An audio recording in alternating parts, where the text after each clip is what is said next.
Okay, hi class. This is the lesson for arrangements or permutations of distinct objects, right, for MDM4U. So in this lesson, we're going to learn how many different ways can we arrange objects that are all distinct, meaning they're all different. We don't have any repeating objects. For example, in this question, it says, how many ways can you arrange the digits 4, 5, 6? They're all different. We're not having double sixes or 2 5s or 3 4s, okay? The next lesson will be for figuring out how many different ways we can arrange objects that do have repetition, okay?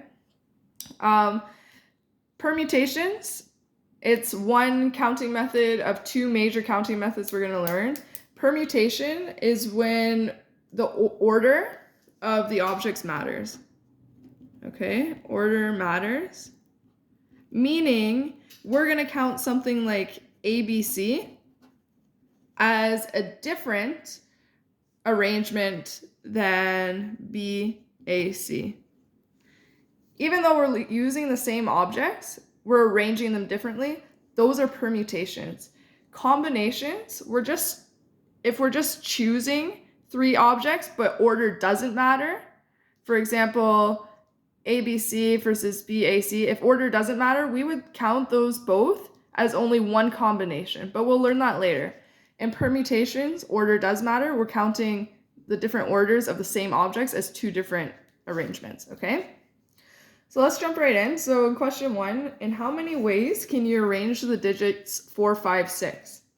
All right, so we have 3 kind of stages, digit 1, 2, and 3. For our first digit, we have 3 options to choose from, 4, 5, or 6.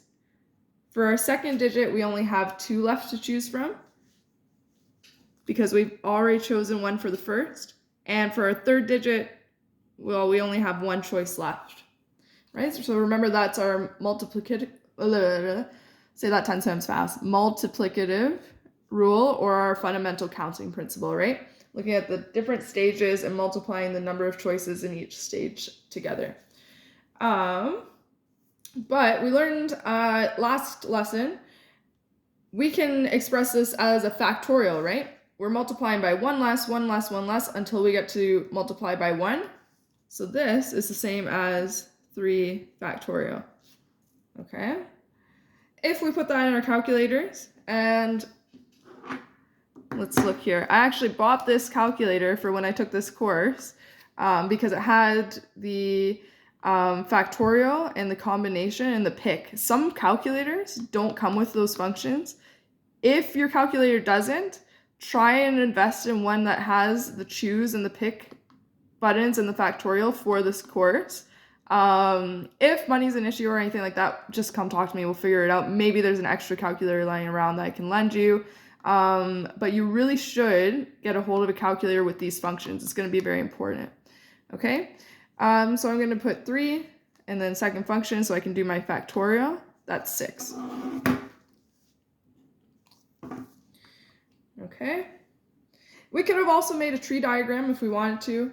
We could have done, okay, well, our first number is a 4, a 5, or a 6. We could have that with, if it's a 4, well, we only have 5 or 6 to choose from. For our second digit, if it's a 5, we only have 4, 6 to choose from. If it's a 6, we only have 5 or 4 to choose from. And then similarly, a 4, 5, well, the last number has to be 6. 4, 6, it has to be a 5, etc., etc., etc. We would have had 1, 2, 3, 4, 5, 6 different arrangements or permutations. Okay? Let's try the same thing. Well, now we have how many ways can you arrange the digits 4, 5, 6, 7? Well, for our first digit, well, we can choose any of those 4 numbers. Our second digit, choose any of the 3. Our third, choose the remaining 2. Our last one, well, we'll only have 1 to choose from. Remember, that's the same as saying 4 factorial. Okay? If we put that in our calculators, you should get 24. For our last question, how many ways can we arrange these objects, right? They're all distinct, they're all different, okay? 1, 2, 3, 4, 5 objects. Hopefully we see the pattern. This is going to be 5 factorial. or 120. That's the number of arrangements that have different orders or different permutations, okay? So we can write as a general rule here, the number of arrangements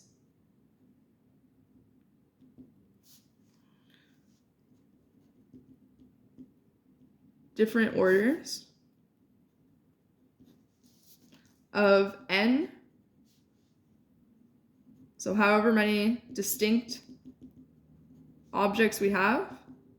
So in this case, our n would be 5. In this case, our n would be 4.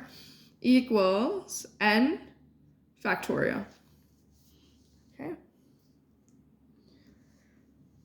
Next question. How many 2-digit numbers can be formed using the digits 4, 5, 6, 7, 8? No digit can be repeated. No digit can be used more than once. All right, so it's a 2-digit number. So we're going to set our question up just like we always have, right? So we have our digit 1, our digit 2. For our first number, we have 1, 2, 3, 5 to choose from. And then our second digit, because it can't be the same as the first, we only have 4 left to choose from. Okay. What I've actually done here is a pick kind of function. This, we picked 2 objects from 5. So here's some new notation. 5p2. This reads 5 pick 2. That's what we did. We chose 2 numbers that they can't be the same number because we're picking them from 5. All right, 5 pick 2. You also might see this notation as p, so for pick, and then 5 comma 2. So first number, however many we're picking from. The second number, however many we're picking. Okay. There is a button on your calculator for this. On mine, it looks like this, NPR, which is also how you might see it. Or that's how we showed it here, okay, right? NPR. N is however many you're choosing from. R is how many you're choosing. So you put this in, like 5, and then on mine, it's second function to get the pick, and then 2. And that should give you 20. So those are all equal to 20. So there's 20 ways to choose a 2-digit number from these 5 digits. I should say pick, okay? That language, pick versus choose, is going to be important. So in this case, we're picking, okay? Picking is when arrangement or order matters. Let's look at the next question. So repeat the above for 3-digit numbers. So basically, we're picking 3 digits from these 5. So using our new notation, that's going to be 5 pick 3 equals, we'll use our calculator, 5, second function pick 3, 60. So there's 60 ways we can pick a 3-digit number where order matters from these 5 numbers, okay?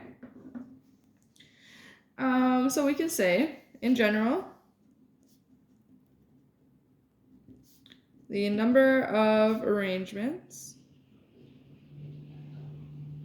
of our objects picked from n distinct objects equals NPR, right? N pick R, or P bracket N comma R. Those mean the same thing. Where, here's something new, we actually have a formula to represent this NPR. Instead of trying to reason it out, like setting up our stages, we can use this formula. This is equal to n, so the number of objects we're picking from, factorial, divided by the number of objects we're picking from, subtract the number of objects we're picking, factorial. So do this in the brackets first and then the factorial. Okay, so to show you a little example of how that formula works. For example, 5 pick 2 would equal, well, 5 is our n, factorial, divided by n minus r, so 5 minus 2 is 3, factorial. Okay, and then you do this in your calculator. Remember, we can represent that 5 factorial as having that 3 factorial included. So 5 times 4 times 3 factorial, that's the same as 5 factorial, divided by 3 factorial. Doing that so we can divide those out. So it's just 5 times 4, or 20. So 5 pick 2 is equal to 20 using that formula. That's going to be an important one to know. Flipping the page. Some more practice questions. Okay. So determine the number of permutations or arrangements of all the letters in the word diploma. So they're all distinct. We have no repetition under the following conditions, right? No repetition of letters. A says no restrictions. So we have 7 spaces, 7 stages. 1, 2, 3, 4, 5, 6, 7. 1, 2, 3, 4, 5, 6, 7. So for our first letter, we have 7 letters to choose from. For our second letter, we have 6 letters to choose from because we already chose one for the first and it can't be repeated, and so on. So we just learned this is going to be equal to 7 factorial.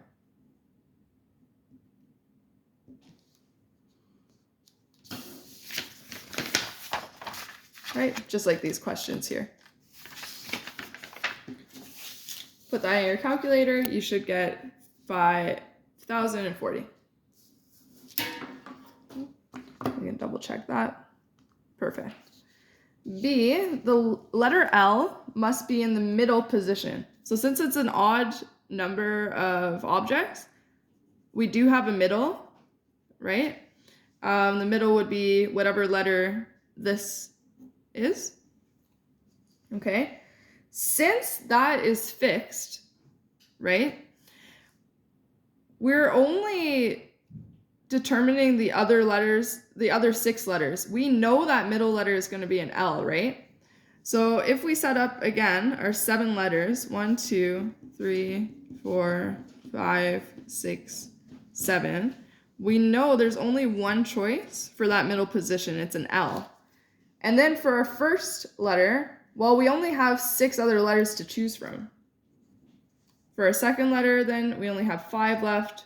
For our third, we have 4 left. For our fifth letter, we only have 3 left to choose from. Then only 2 left to choose from, and then only 1 left to choose from for our 7th. So effectively, because this is a multiply by 1, this really is just 6 factorial. Okay, equals 720 if you put that in your calculator. Okay, so it's not 7 factorial because this L is fixed, right? We're only picking the remaining 6, okay?